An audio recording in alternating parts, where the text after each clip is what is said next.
Elhamdülillah Rabbil Alemin. Ve salatu ve selamu ala seyyidina ve nebiyyina Ebil Kasım'il Mustafa Muhammed ve alihi tayyibin tahirin ve ashabihil muntecebin. El faslu rabi'u fi inqisamil hareketi ila tavsitiyetin ve kat'iyyetin. Biz 10. merhalenin 4. fasline geldik. Bir önceki fasılda hareketi tarif ettik ve hareket için iki tane mana, bir tane Allame'nin kendisi zikretmişti, bir tanesi de muallim-i evvel yani Aristo'dan nakletmişti. Allame'nin zikretmiş olduğu tarif hurucu şey minel kuvveti ilel fiili tedricendi. Yani her halükarda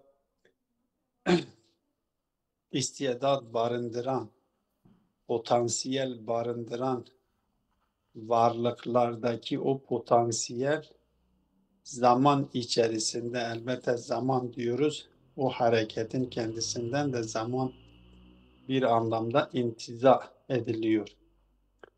O potansiyellerin zaman içerisinde yavaş yavaş fiiliyete geçmesidir. Ve o potansiyellerin ilk merhalesine de Aristo kemal-i evvel diyordu.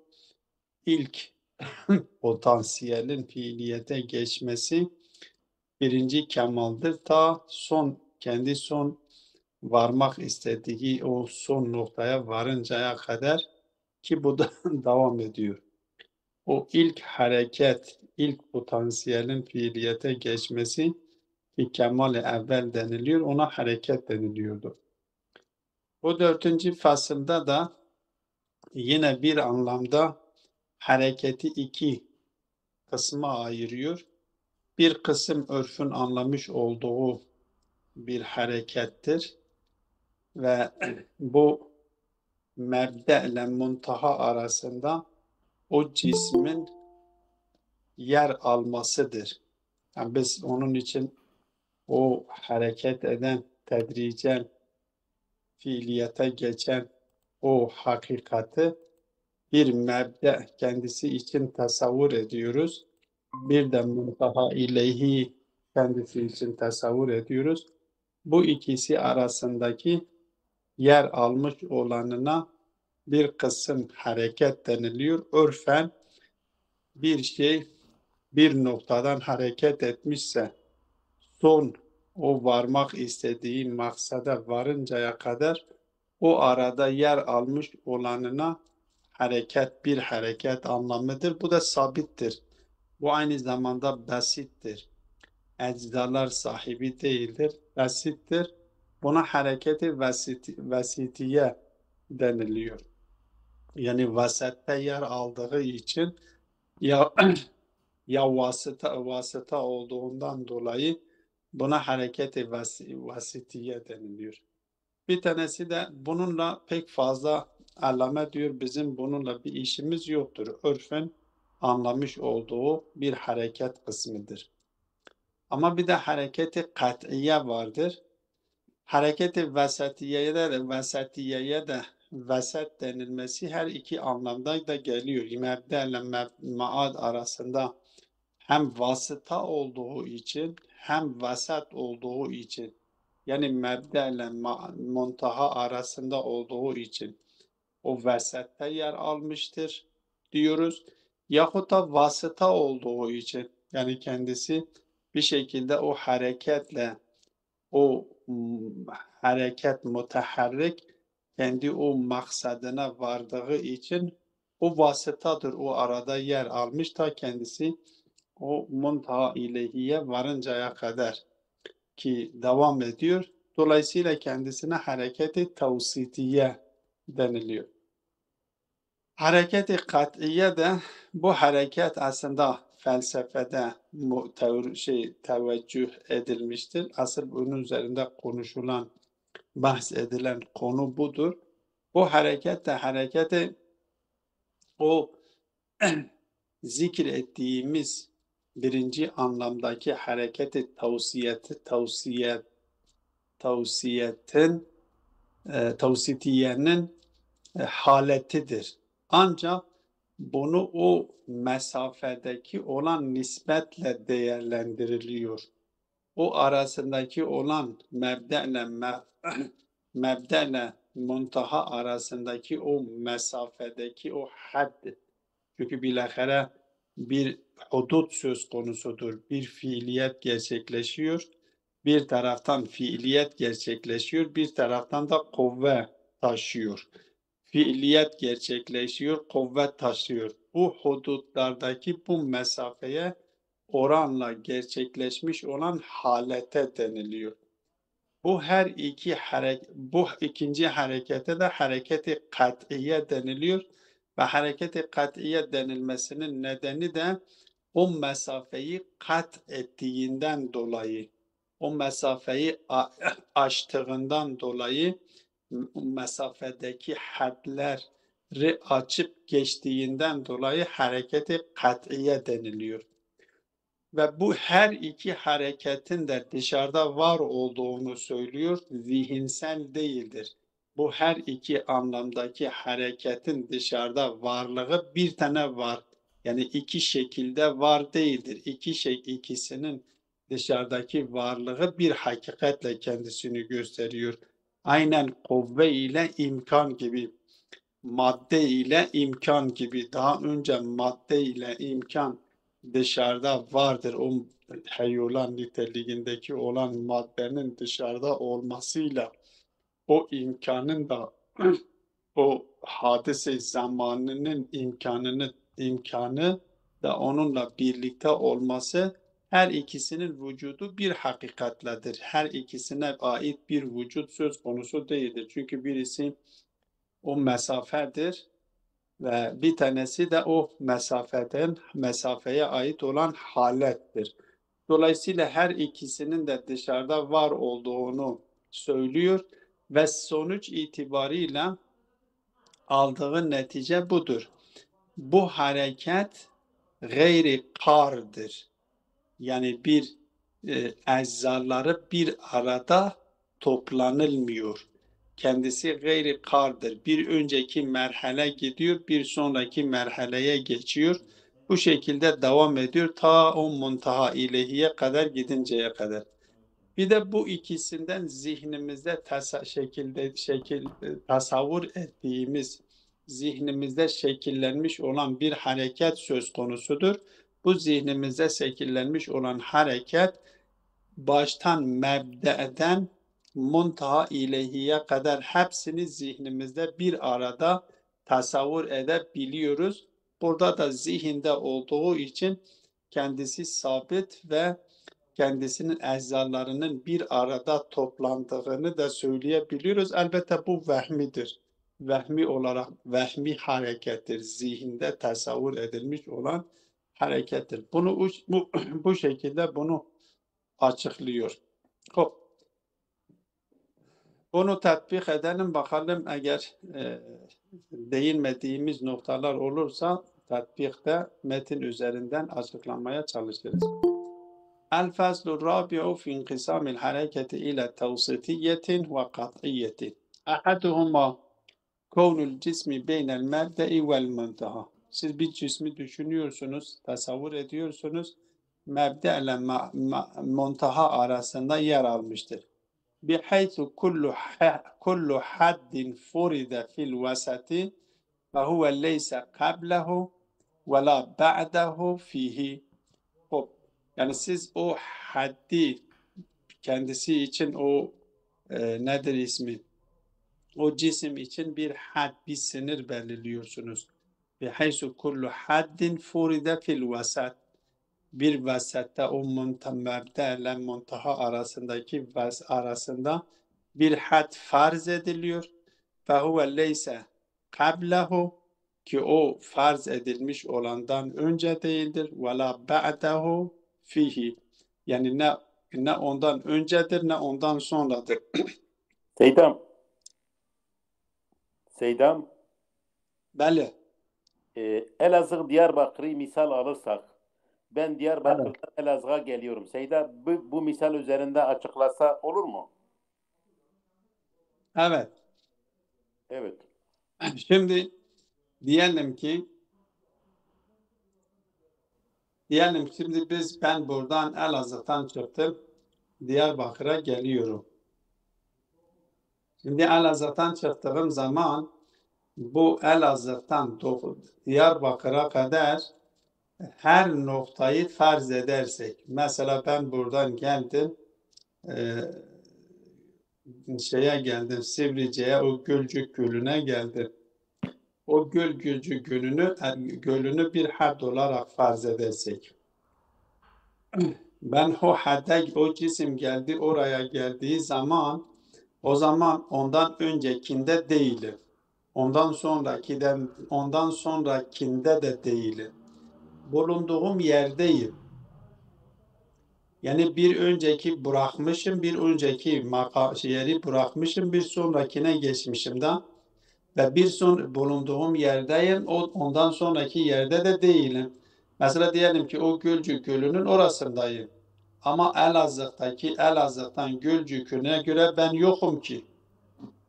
Yani ben orayı terk etmişim, gelmişim o Gölcük Gölü'nün orasındayım. Siz her saniyeyi bu şekilde tasavvur edin. Her saniye, her miktarı bu şekilde tasavvur ediniz. Hangi miktarı ben ne kadar gelirsem bir had ben bir cisim olarak beni farz ediyorsunuz. Neresi arasında? Elazığ'la Diyarbakır arasında. Elazığ'la Diyarbakır arasında ben hareket ediyorum çünkü bunu o kuvve üzerinden siz tasavvur edeceksiniz. O cisimde bir kuvve vardır. O kuvve fiiliyete geçmiş. O bir önceki merhaleyi zaten çıkarmış. O bir merhaleyi boşalmış, çıkmış.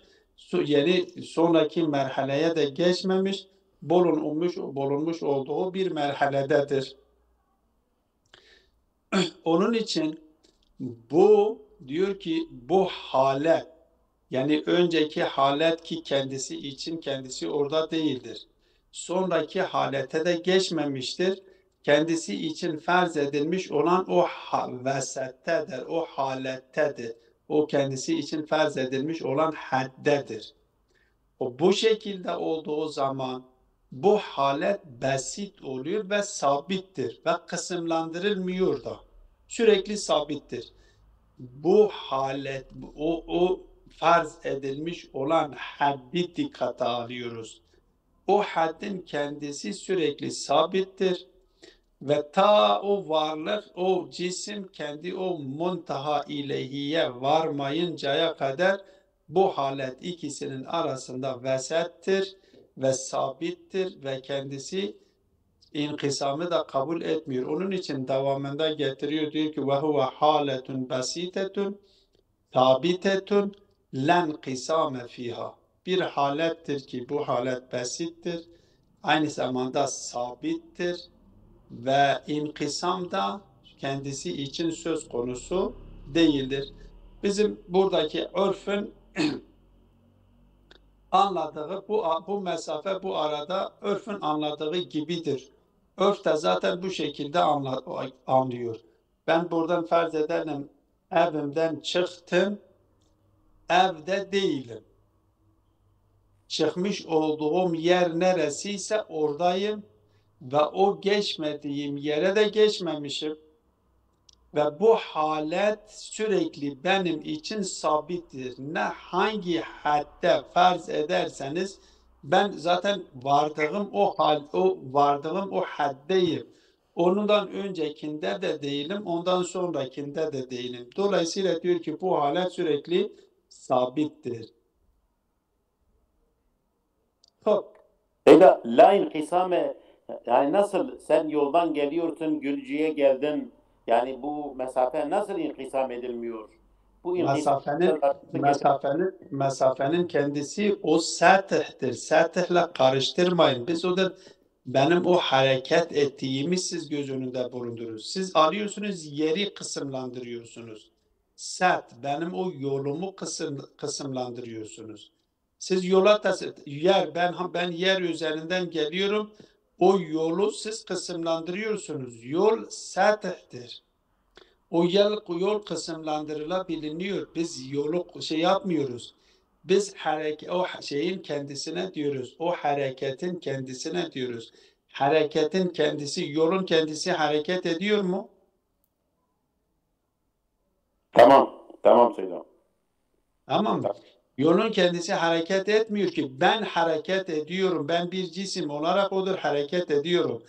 O yol ki ben o mesafeyi kat ettiğim zaman ben neredeysem orasıdır. Oradayım.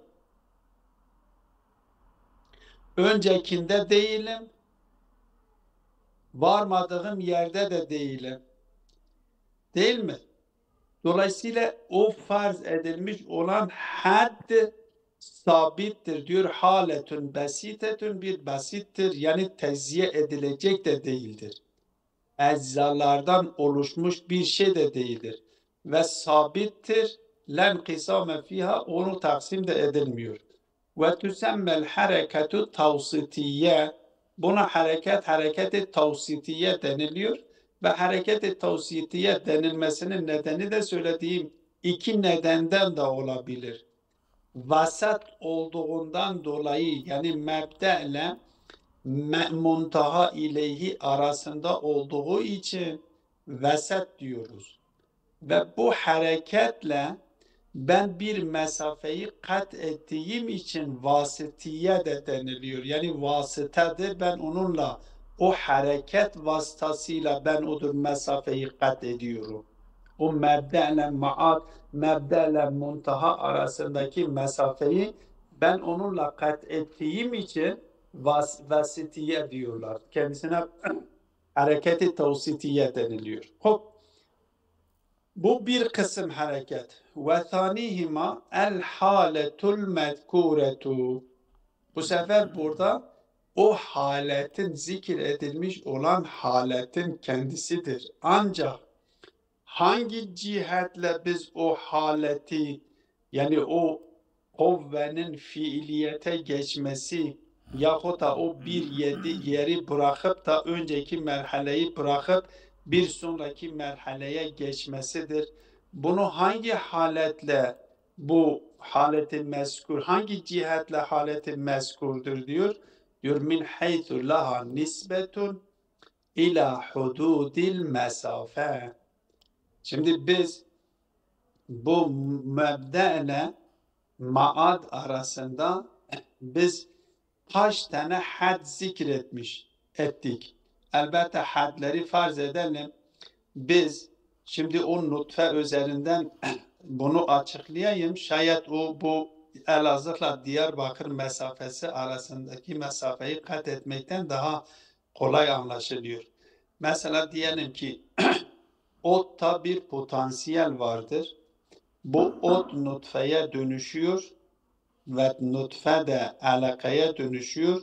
Alaka da mudgaya dönüşüyor ve nihayet insana dönüşüyor.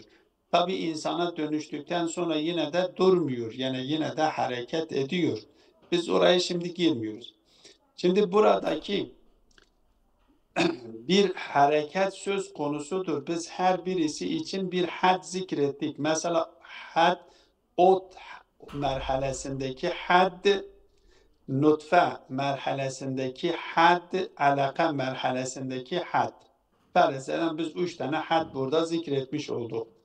Ve ot iken artık ottan önceki toprak değildir. Yani toprak suretini bırakmış, ot suretini almış, her ne kadar toprak maddesini taşıyor. O madde ki biz önceden konuşmuştuk, ona girmiyoruz. Ot olduktan sonra artık toprak değildir.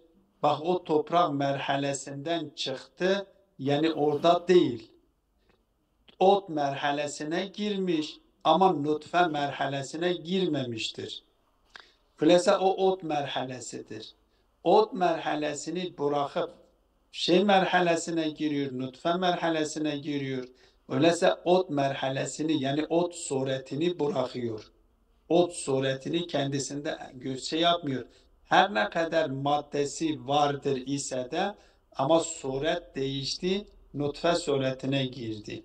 Bak bunlar her birisi haddir. Hop.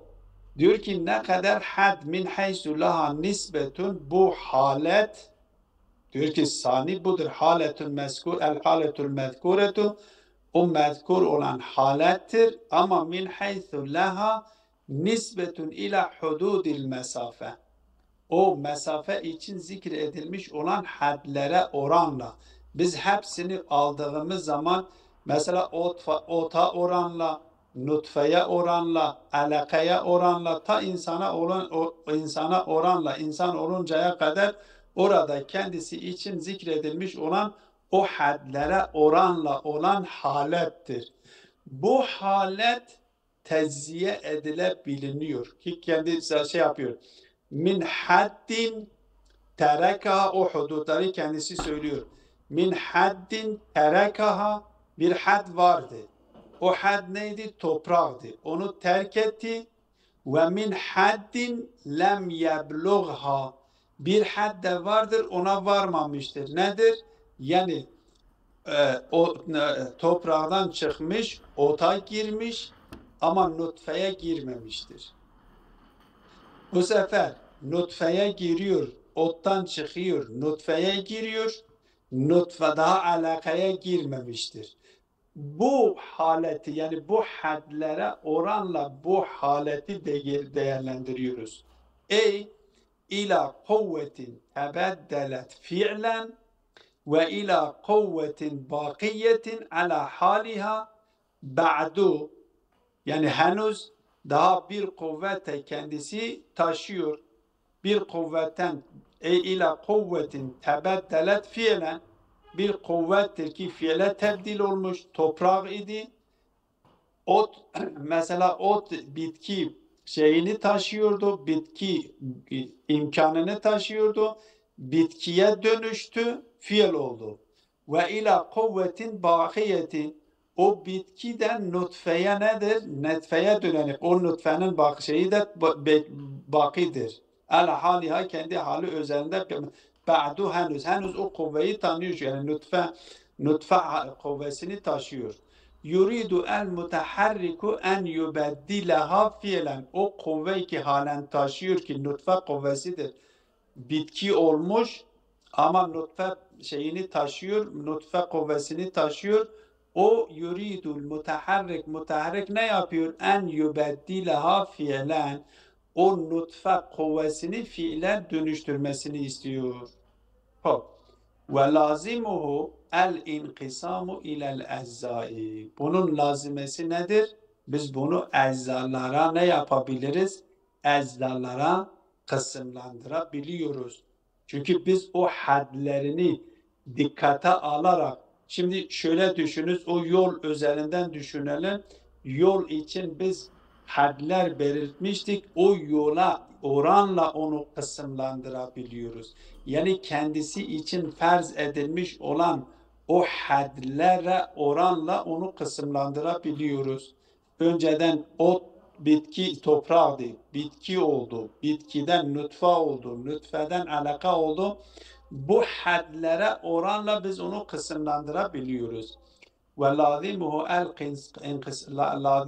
el inkisamu ilel ezzai vel insiramu ve takaddiye tedricen, yani lazimuhu el inkisamu ilel ezzai vel insiramu ve takaddiye tedricen. Manası budur ki yani bunu hem kısımlandırabiliriz, eczalara şey yapabiliyoruz, hem de bu ne yapılıyor? O hadleri kat ediyor. Bilahare bir merhaleden başka bir merhale geçiyor. Kema ennehu hurucu minel kuvveti ilel fiili tedricen. Nasıl ki kuvveden fiile tedricen çıktığı gibidir. Ve tusemma el hareketul kat'iye. Bu halete de hareketi kat'iye deniliyor ve hareketi kat'iye denilmesinin sebebi de söylemiştik. Bu o ikisi arasında, yani kendisi için farz edilmiş olan mebde ile ve muntaha arasındaki mesafeyi kat ettiğinden dolayı kendisi için farz edilmiş olan bazı hadler vardır. O hadden çıkmış, başka bir hadde gitmiş, toprak haddinden çıkmış, bitki haddine girmiş, bitki haddinden çıkmış, nutfe haddine girmiş, nutfe haddinden çıkmış, alaka haddinden girmiş. Bu şekilde insan olmaya doğru gidiyor. Hocam, Dolayısıyla bu Seydam, mesafeyi kat ettiği için kendisine el hareketul kat'iyetu deniliyor. Seydam. hocam bu Bir şey insiram söyleyeyim. takaddinin manasını tam şey yapmadı. İnsiram İnsiram takaddi. yani bitme ve insiram da takaddi manası bitme anlamındadır. Yani Seydam. neyi bitmesi burada? Bir haddi Mesela geçiyor, bir başka bir hadde geçiyor. tamam. Anlaşıldın mı? Seydam. Hatta bir mahiyetten başka bir mahiyet değişiyor değil mi? Hatta gayet mahiyettir değil mi? Ha, mesela diyelim ki toprakta bitki olma yetisi var mıdır? Hovesi var mıdır? Var, var. Var. Hop toprak neye? Bitkiye dönüştü. Mahiyet yani. Hatta amacınız mahiyettir. O merhalelerdir. Merhalelerdir. Merhaleye girdiği zaman mahiyet de değişiyor. Farklı suret diyelim, farklı suretlerdir. Farklı Toprak suretler. suretinden çıktı, bitki suretine girdi.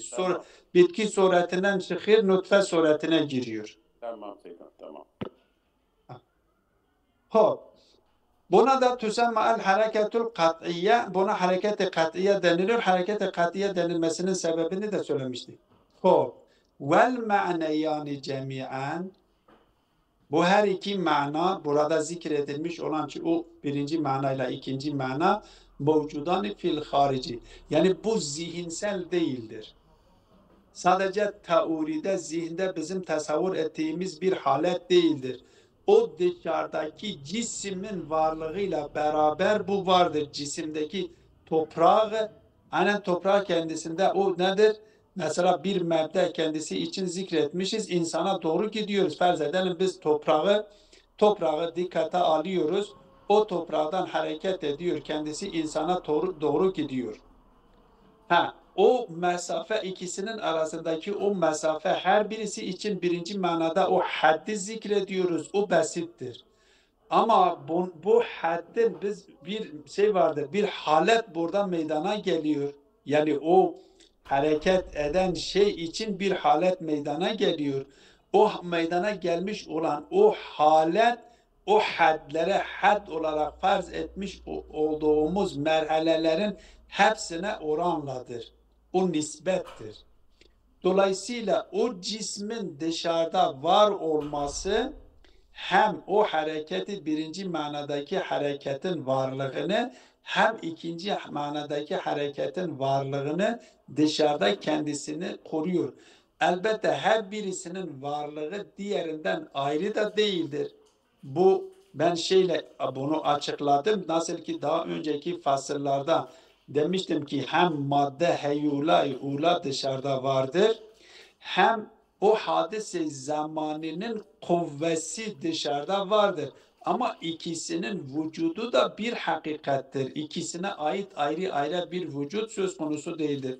Heyula o cismi hadise zamanının imkanını yani kuvvesini kendisinde taşıyor ve dışarıda bir gerçekliği de vardır. Burada da bu iki mana o cisim hakkında düşündüğümüz o hareket eden cisim hakkında cismin varlığıyla her ikisi de bu iki anlamdaki hareket dışarıda söz konusudur, mevcutturlar. Niye bu ikisi mevcuttur? Lintikamiha aleyhi bi cemii hususiyatihima. Çünkü bunlar her ikisi liintikvakihima yani her iki mana neye intibak ediyor? Aleyhi yani o harica tatbik ediyor bi cemii hususiyatihima bütün özellikleriyle dışarıda tatbik olunması söylediğim o farz edilmiş olan cisim üzerinde tatbik ediliyor. Evet. Hususiyatima tu'teberu el hareketu bi ma'neyeyni. Burada ibaret sizinki de öyle midir?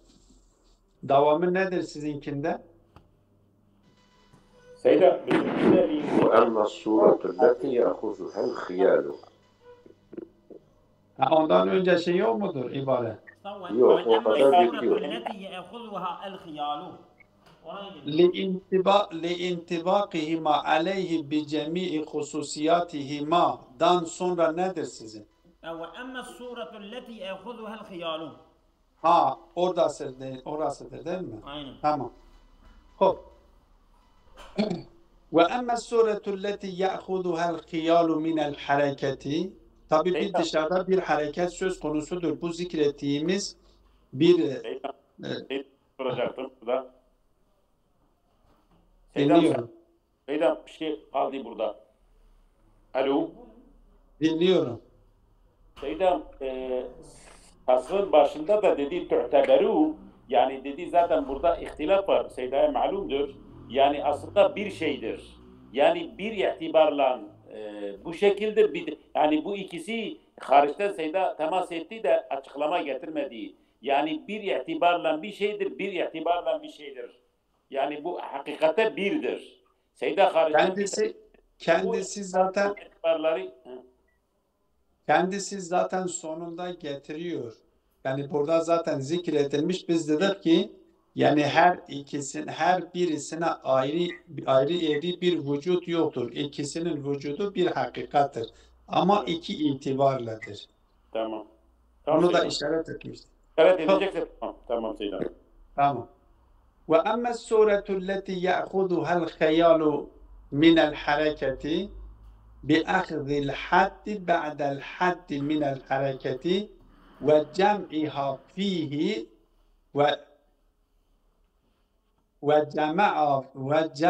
nedir burası, nasıl okuyalım? Ve cem'aha fihi sureten muttasıleten mujtemi'aten munkasimeten ilel ezzai fehiye zihniyetun la vücude laha fil harici. Ama tabi bunu şimdi dışarıda böyle bu iki hareketin dışarıda var olduğunu biz görüyoruz. Yani bir mebde biz dikkate aldığımız zaman muntaha aldığımız zaman, muntaha ileyi aldığımız zaman ve bu aradaki bu mesafenin her birisi bir had belirttiğimiz zaman ve bu hadde oranla bir haletin var olduğunu, çünkü halet nedir? Bilahare bir değişiklik gerçekleşiyor. O değişiklik gerçekleşmesiyle bir halet oluşuyor o hadlerine oranla. Bunu bir şey yapıyoruz. Dışarıda bu cem de olamıyor. Burada biz bir kısım gidiyor, bir kısım bir merhaleyi boşaltıyor, diğer merhaleye geçiyor. Ama zihinsel olarak bir suret bu mebde ile maat diyorum, artık muntaha anlayalım. Mebde ile o muntaha ileyhi arasındakinin hepsini zihnimizde bir sureti hayali şeklinde biz bunu tasavvur edebiliriz. Diyor ki ve emme suretu leti ya'khuduha el hayalu minel hareketi, mebde'den başlayın sonuna kadar bi akhdil haddi ba'del haddi minel hareketi, o harekette gerçekleşen o hadleri dikkate alarak bir suret alıyor. Ve cema'aha ve cema'aha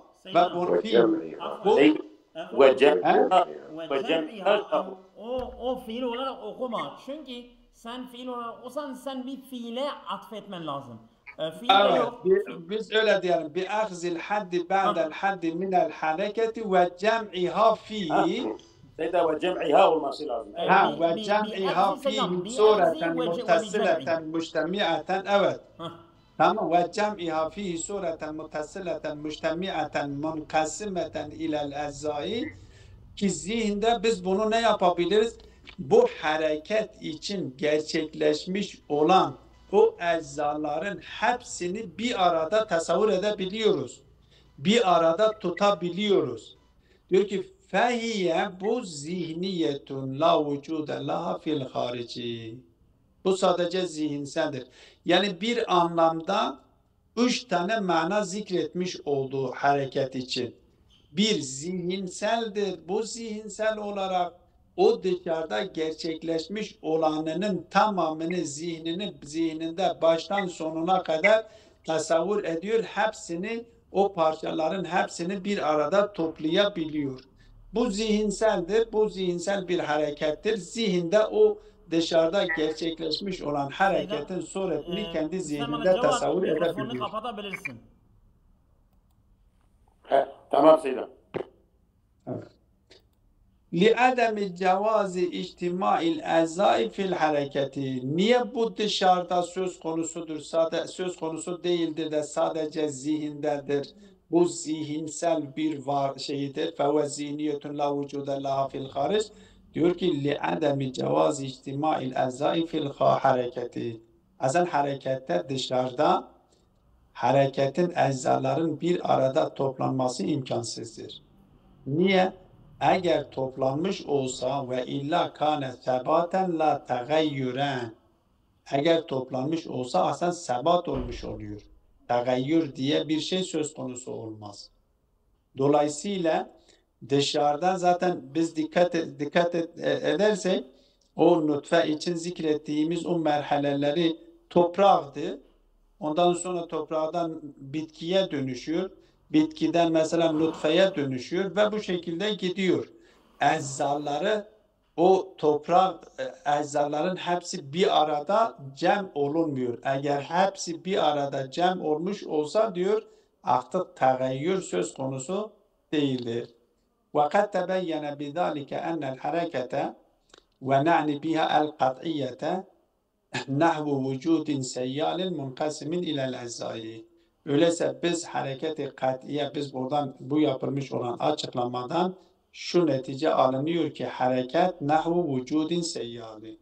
Öyleyse hareket bir akışlı bir vücut yapısıdır. Bir vücut tarzıdır. Akıyor, munkasimdir ilel eczai ve eczalara kısımlandırılır.